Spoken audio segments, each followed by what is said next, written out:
interesting, but lame. Hey guys, this is my review for Free Fire. This is another film from Ben Whitley, who is a rogue kind of cult following director over in England. I don't know why this guy has a big following. Sure, The Kill List had a cool ending, but besides that, that movie was really boring and lame otherwise. He's done A Killing Field, or The Field in England, and then he did High Rise a few years ago, and now he did Free Fire. Free Fire looked funny, but every time I kept seeing the name Ben Whitley, I was like, what is that name? And I'd look him up, and I'm like, oh, it's this guy. It's gonna be disappointing. And for sure it is. It is an interesting idea, the idea of a gun sale going completely bonanza and the entire movie being a gunfight. However, after about 20 minutes it gets boring. And I'm not saying 20 minutes into the movie, I mean 20 minutes after the guns, everyone starts shooting at each other. The characters are... This is something I'll give Ben Whitley. He's really good at making characters you don't like. It's like a pure honesty. You don't care about any of them. Any of them, really. I'm just waiting to see who dies first. Sharlto Copley is funny. We've already seen that he can be a really ridiculous, over-the-top bad guy in previous projects, and he's just a douchebag in this movie. Cillian Murphy is interesting. He's just walking around with a mustache. Armie Hammer is actually probably the only one who I kind of did care about, because he was, I don't know, he was a survivalist, and he was the one who was surviving the situation the rest. Brie Larson does nothing in this movie. She's the biggest name, technically, but she doesn't do anything.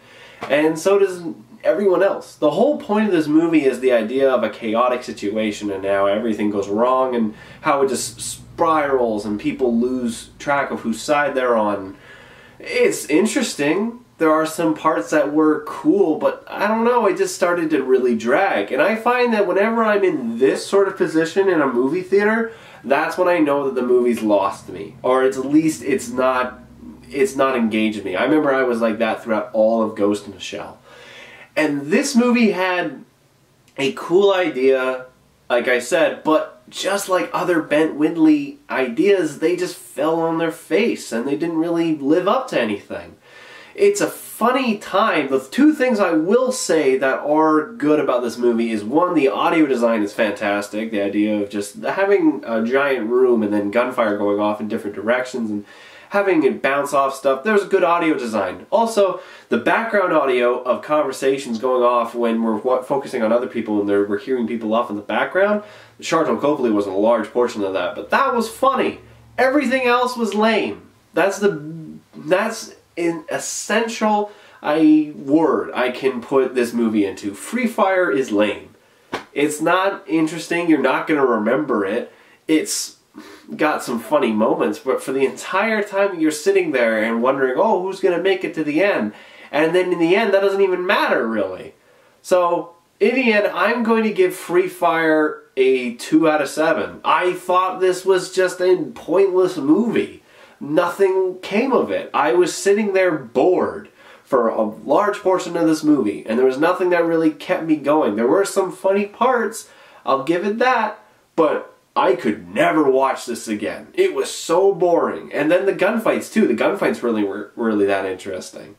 So anyway guys, that's all for me. What did you think of Free Fire? Did you think it was as boring as I did? What do you think of Ben Whitley movies? Wheatley, whatever his name is. Everyone talked about how The Kill List was cool. WhatCulture.com, one of my favorite websites, wouldn't shut up about that movie. And it sucked in my opinion. Anyways, that's all for me. Hope to see you guys next time.